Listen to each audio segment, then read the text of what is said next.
ରାଇଜ ଯାକର ମଉଜକୁ ନେଇ ଲାଜକୁଳି ରଜ ଧୀରେ ଧୀରେ ତାର ପାଦର ପାଉଁଜିକୁ ଛମ୍ ଛମ୍ କରିବା ହେଲାଣି। ରଜ ପୋଡ଼ପିଠାର ବାସ୍ନା ମହକି ଗଲାଣି। ରଜ ଦୋଳିର କେଁକଟ ଶବ୍ଦ ଡାକ ଦେଲାଣି। ରଜ ପାନ ବି ଇସାରା ଦେଲାଣି। ପାଉଡର, କ୍ରିମ୍, ଅଳତା, ଟିକିଲି, ନୂଆ ଡ୍ରେସ୍ ସମସ୍ତେ ମେଳି ହୋଇ କୋଳାକୋଳି ହେଲେଣି। ରଜର ଆଗମନକୁ ସମସ୍ତେ ସ୍ୱାଗତ ଥାଳି ଧରି ଦୁଆର ପାଖରେ ଠିଆ ହୋଇ ରହିଲେଣି। ଗ୍ରୀଷ୍ମ ପ୍ରବାହରେ ବସୁଧା ମାର ତୃଷାର୍ତ୍ତ କଣ୍ଠ ମୌସୁମୀର ଆଗମନକୁ ଚାତକ ଭଳି ଚାହିଁ ରହିଛି। ଆଉ ଏପଟେ କେଉଁଆଡ଼ୁ ଟିପ୍ ଟିପ୍ ଶବ୍ଦ ଶୁଭିଲା। ବାହାରକୁ ଯାଇ ଦେଖିଲା ବେଳକୁ ପହିଲି ବର୍ଷା ଟୋପା ଶୀତ ମାଟିକୁ ସ୍ପର୍ଶ କରିବା କ୍ଷଣି ସାଏଁ କିଣି ଶୁଭିଲା। ଆଉ ପହିଲି ବର୍ଷା ଟୋପା ଶୀତ ମାଟିର ବାସ୍ନା ଆଘ୍ରାଣ କରି ହୃଦୟ କେଉଁ ସମୟରୁ ତାର ଶୋଷ ମେଣ୍ଟାଇବା ଲାଗି ପ୍ରସ୍ତୁତ ହୋଇଗଲାଣି। ରଜ 3 ଦିନ, ସଜବାଜ ଆଉ ଖିଆପିଆ, ପୁଣି ପିଠାପଣା, ସାଙ୍ଗକୁ ଦୋଳି ଖେଳ।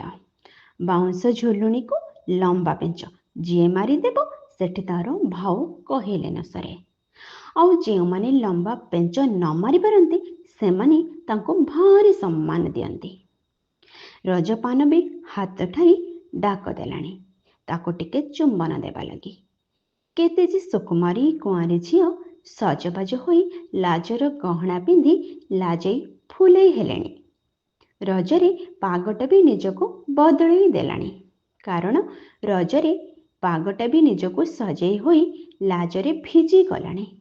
କାରଣ ରଜପାଗ ବୋଲି ସମସ୍ତଙ୍କୁ ନିମନ୍ତ୍ରଣ ପତ୍ର ବି ଦେଲାଣି। ଟିକେ କାଉଁଳିଆ ହାଲକା ହାଲକା ବର୍ଷା ବି ଛିଞ୍ଚି ଦେଲାଣି। ମଝିରେ ମଝିରେ ଶୀତଳ ପବନ ବି ଛୁଇଁ ଦେଲାଣି। କେତେ ଯେ ସୁନ୍ଦର ହାଲକା ମେଘୁଆ ମେଘୁଆ ପାଗକୁ ସୁନ୍ଦର ଗପର ଗୀତର ଆସର ଜମିଗଲାଣି। ରଜରେ ମା ହାତ ତିଆରି ପୋଡ଼ପିଠା ଆଉ ବାପାଙ୍କ ହାତ କିଣା ନୂଆ ଡ୍ରେସ୍, ପୁଣି ଭାଇ ଭଉଣୀଙ୍କ ସହ ଖେଳ ସହ ବୁଲାବୁଲିର ମଜା ଖୁବ୍ ନିଆରା ଲାଗେ। ମୋ ଆଈଙ୍କ ହାତ ତିଆରି ରଜ ରାଇତାରେ ଆମ୍ବୁଲଟା କାହିଁକି ରଜ ରାଇତାର ସ୍ୱାଦକୁ 10 ଗୁଣିତ କରିଦିଏ ମୁଁ ଏପର୍ଯ୍ୟନ୍ତ ବୁଝିପାରିଲିନି। ହାଣ୍ଡି ଧୁଆ ପାଖରୁ ରଜର ପ୍ରସ୍ତୁତି ଆରମ୍ଭ ହୋଇଯାଏ। ଘରେ ପିଠାପଣା ପାଇଁ ପ୍ରସ୍ତୁତି ହୁଏ। ରଜ 3 ଦିନ ପାଇଁ ମା ମସଲା ବାଟିକି ରଖିଦିଅନ୍ତି। ଆଉ ହାଣ୍ଡି କରେଇ ସବୁ ବାସନକୁସନ ଛାଞ୍ଚୁଣି ଆସନ ଘରର ଲୁଗାପଟା ସବୁ କିଛି ଧୁଆ ଧୋଇ ଚାଲେ। ପରିବା ବି ସବୁ କିଛି କାଟିକି ରଖିଦିଅନ୍ତି ମା। ରଜ 3 ଦିନରେ ଯେମିତି ଆମ୍ବ ପଣସଙ୍କର ରାଜୁତି ଚାଲେ। ପୋଡ଼ପିଠା ବି ତା ସମ୍ମାନର ଅଧିକାରକୁ ଢେର ଅଧିକା ଜାହିର କରିବା ଶିଖିଗଲାଣି। ସକାଳ ହେବା କ୍ଷଣି ସ୍ନାନ ସାରି ସଜବାଜ ହୋଇ ନୂଆ ନୂଆ ପୋଷାକ ପିନ୍ଧି ଦୋଳି ଖେଳି ଘର ଘର ବୁଲି ମିଠା ପିଠା ଆମ୍ବ ପଣସ ଖାଇବା ବି ଭାରି ମନେ ପଡ଼ୁଛି। ଦୋଳିରେ ଝୁଲିବା ପାଇଁ ନିଜର ପାଳିକୁ ସେମିତି ଠିଆ ହୋଇ ଅପେକ୍ଷା କରିବାକୁ ପଡ଼େ। ନହେଲେ ଆଉ କିଏ ଆସି ଦୋଳି ଖେଳିଦେବ। ରଜରେ ମାଟି ମାଆକୁ କଷ୍ଟ ହେବ ବୋଲି ଜୋତା ପିନ୍ଧିବାକୁ ପଡ଼େ ନାହିଁ।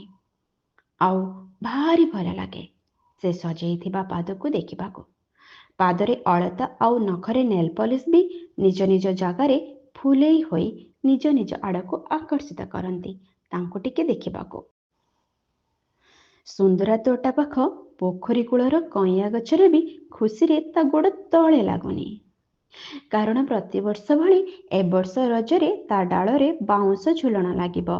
ତା ପାଖକୁ ସବୁ ସୁନ୍ଦରୀ ଝିଅମାନଙ୍କ ଲମ୍ବା ଧାଡ଼ି ଲାଗିବ। ପୁଣି ସେପଟେ ମା ମଙ୍ଗଳାଙ୍କ ପଛପଟ ବର୍ଷ ଯାକ ଜଙ୍ଗଲିଆ ହୋଇ ପଡ଼ୁଥିବା ଜାଗା ବି ସଫା ହୋଇ ଦୋଳି ବନ୍ଧା ସରିଲାଣି। ସେ ଜାଗା ବି ଖୁସିରେ ନାଚି ଉଠିଲାଣି। ଆଉ ସେ ସାହାଡ଼ା ଗଛ ବି ବହୁତ ଖୁସିରେ ଚକମକ ସବୁଜ ପତ୍ର ଆଉ ଡାଳକୁ ମେଲାଇ ଦେଲାଣି ତା ଶାଖାରେ ପ୍ରତିବର୍ଷ ଭଳି ଦୋଳି ବାନ୍ଧିବାକୁ। ହାତର ମେହେନ୍ଦି ବି ନିଜେ ନିଜେ ପ୍ରତିଯୋଗିତା କରିବା ଆରମ୍ଭ କରିଦେଲେଣି। କାହା ହାତର ମେହେନ୍ଦି ସବୁଠୁ ସୁନ୍ଦର ଲାଗୁଛି ବୋଲି। ସହରରୁ ଗାଁକୁ ଫେରିଥିବା ଅନେକ ଲୋକଙ୍କ ସହ ଭେଟାଭେଟି ଆଉ କେତେ ବନ୍ଧୁବାନ୍ଧବଙ୍କ ଉପସ୍ଥିତି ରଜକୁ ଆହୁରି ଜମେଇ ଦିଏ। କିଏ ଲୁଡୁ ଖେଳ ତ ଆଉ କିଏ ଚେସ୍ ତ କିଏ ଗପସପ। ପୁଣି ଏହି ରଜରେ ଗାଁ ଶେଷ ମୁଣ୍ଡରେ ସପ୍ତା ଠାକୁର ହୁଅନ୍ତି। ଆଉ ରଜ 7 ଦିନ ଧରି ପୂଜା ଅର୍ଚ୍ଚନା ଚାଲେ। ଭାଗବତ ପାଠ ହେବ, ତା ସହ ନୀତି ମାନେ ପାଳି ଦିଆଯାଏ। ଲୋକ ପ୍ରତିଦିନ ଖାଇବା ପାଇଁ ଅନ୍ନ ତରକାରୀ ଖେଚୁଡ଼ି ପ୍ରସାଦର ବ୍ୟବସ୍ଥା କରାଯାଏ। ଆଉ ସବୁଠୁ ମଜା କଥା ହେଲା ସମସ୍ତେ ସପ୍ତାହ ପାଖେ ଧାଡ଼ି ହୋଇ ବସି ଖାଇବାର ମଜା ଖୁବ୍ ନିଆରା। ରଜ 3 ଦିନର ମଜା ସରିଲେ ଭୂଇଁ ଶୀତଳା ପାଇଁ ଆୟୋଜନ ହୁଏ। ପୁରା ସକାଳୁ ଅଖର୍କା ଘରେ ମା ଭୂଇଁ ଶୀତଳାଇବାକୁ ଛୋଟ ଝିଅଙ୍କୁ ଡାକି ଶିଳପୁଆ, ପିଢ଼ା, କଜଳ, ସିନ୍ଦୁର, ସୂତା, ବସ୍ତ୍ର, ଫୁଲ, ଦୀପ, ଧୂପମାନ ସେହି କୁନି ଝିଅ ହାତକୁ ବଢ଼ାଇ ଦେଇ ଭୂଇଁ ଶୀତଳାଇ ଦିଅନ୍ତି। ଆମେ ଉଠିବା ପୂର୍ବରୁ ଘର ଆଗରେ ଗୋବରରେ ଗୋଲାକାର ଲିପା ହୋଇ ପିଢ଼ାରେ ଶିଳପୁଆକୁ ରଖି କଳା, ଚନ୍ଦନ, ସିନ୍ଦୁର, ବସ୍ତ୍ର, ଫୁଲ, ହଳଦୀ ଦିଆଯାଇ ପୂଜା ହୋଇଥାଏ। ଭାରି ମନ ଦୁଃଖ ହୁଏ। ଏହି ରଜ ସରିଯାଏ କେମିତି ଜଣାପଡ଼େନି। ପୁଣି ଚାଷୀଟିଏ ତା ଚାଷ କାମକୁ ଧାଏଁ। ପୁଣି ସମସ୍ତେ ନିଜ ନିଜ କର୍ମସ୍ଥଳୀକୁ ଫେରନ୍ତି। ବନ୍ଧୁବାନ୍ଧବମାନେ ପୁଣି ନିଜ ଘରକୁ ଫେରିଯାଆନ୍ତି। ସହରରେ ରହୁଥିବା ଆମ ଗାଁ ଲୋକ ବି ପୁଣି ସହର ଫେରିଯାଆନ୍ତି। ଶେଷରେ ସପ୍ତା ଜଗନ୍ନାଥ ବି ଭସାଣି ହୋଇଯାଆନ୍ତି। ଗାଁଟା ଭାରି ଖାଲି ଖାଲି ଲାଗେ। ସତେ ଯେପରି ଗାଁ ତା ମୁହଁ ଶୁଖାଇ ଅଭିମାନ କରି ବସିଛି। ଆଉ କୋଳାହଳ ଶୁଭୁ ନାହିଁ। ନିଜ ନିଜ କର୍ମସ୍ଥଳୀରେ ନିଜେ ବ୍ୟସ୍ତ। ପୁଣି ଗାଁ ଚାହିଁ ରହିଛି ଆର ବର୍ଷ ରଜକୁ।